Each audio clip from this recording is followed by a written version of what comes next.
కేసీఆర్ అధికారంలో ఉంటే మంచోడు, కేసీఆర్ అధికారం పోతే చెడ్డోడా? మన సిగ్గుండాలి కదా బీఆర్ఎస్ పార్టీకి. ఎవడెవడైతే బీఆర్ఎస్ పార్టీకి రాజీనామా చేస్తుందో సిగ్గుపడుతుంది ఫస్ట్ మీరు. 10 సంవత్సరాలు కేసీఆర్ సంకనాకిరు కదా, 10 సంవత్సరాలు కేసీఆర్ దేవుడు అని చెప్పి సంకలు గుద్దుకున్నారు కదా, 10 సంవత్సరాలు కేసీఆర్ గొప్ప వీరుడు ధీరుడు అని చెప్పారు కదా. ఇప్పుడు కేసీఆర్ అధికారం కోల్పోతుంది, ఎందుకు పార్టీ మారుతున్నారు?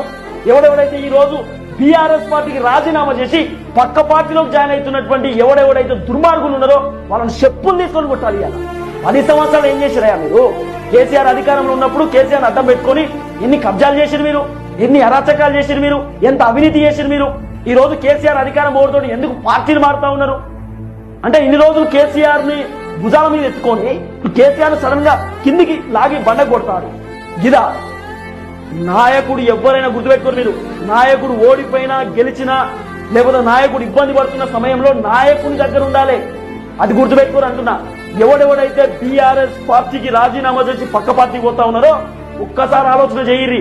ఈ రోజు మీ నాయకునికి ఇబ్బంది అయింది, ఈ రోజు మీ నాయకుడు కన్నీరు పెట్టుకుంటా ఉన్నాడు, ఈ రోజు మీ నాయకుడు బాధపడతా ఉన్నాడు. మీ నాయకుని దగ్గర ఉండి మేమున్నామని ధైర్యం చెప్పాల్సిన అవసరం ఉంటది. అని అధికారం పోవడంతోటే సిగ్గు లేకుండా ఇలా బీఆర్ఎస్ పార్టీ రాజీనామా చేసి కాంగ్రెస్ లోకి బీజేపీలోకి పోతా ఉన్నారు. మన బుద్ధి ఉండాలి కదా ఒక్కొక్కరికి బీఆర్ఎస్ పార్టీకి రాజీనామా చేసేవానికి ఆలోచన చేయాల్సిన అవసరం ఉంటుంది.